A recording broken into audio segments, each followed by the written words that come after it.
On démarre ce premier agenda de la saison avec une doyenne âgée de 799 ans, la Beaucroissant. Cette petite commune située entre Grenoble et Lyon accueille chaque année en septembre la plus ancienne et la plus grande foire de France. Une trentaine d'hectares sont nécessaires pour recevoir les 1800 exposants et les 800 000 visiteurs qui arpenteront pendant 3 jours les 15 km d'allées. La célèbre foire au bétail se déroulera le vendredi avec un bon millier de têtes.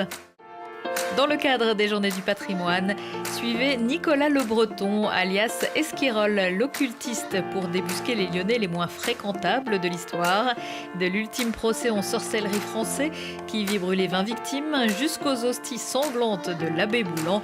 Cette visite guidée nocturne de 2 heures vous fait découvrir une autre facette de la ville, mêlant sorcellerie et occultisme. Attention, la réservation est obligatoire. Jusqu'au 17 septembre, la foire de Savoie vous attend à Chambéry avec ses 400 exposants sur 40 000 m². Invité d'honneur cette année, Cuba avec une expo de 1200 m² située dans le phare, racontant l'histoire de Cuba à travers de nombreux décors et objets. Vous y retrouverez les sublimes paysages, le parfum sur âne et les maisons colorées d'autrefois et les belles américaines, le rythme suave et endiablé de la salsa. 12 ans déjà que Jazz au sommet s'est installé sur les sommets du Pilat. Cette année encore, le festival veut vous surprendre avec une programmation coup de cœur, une invitation à la découverte de talents de la scène régionale et internationale. Laissez-vous envoûter par les chants de Zigane de Norig, hypnotisé par la musique étrange et fabuleuse de Sylvain Riflet, ou encore voyager sur les chemins du Midwest avec le blues sanguin de Thomas Chauffleur. Ce week-end, pour les Journées du patrimoine, visitez le domaine royal de Randan dans le Puy-de-Dôme pour découvrir la maison de l'inspecteur, l'aile des cuisines, la chapelle, l'orangerie, les serres.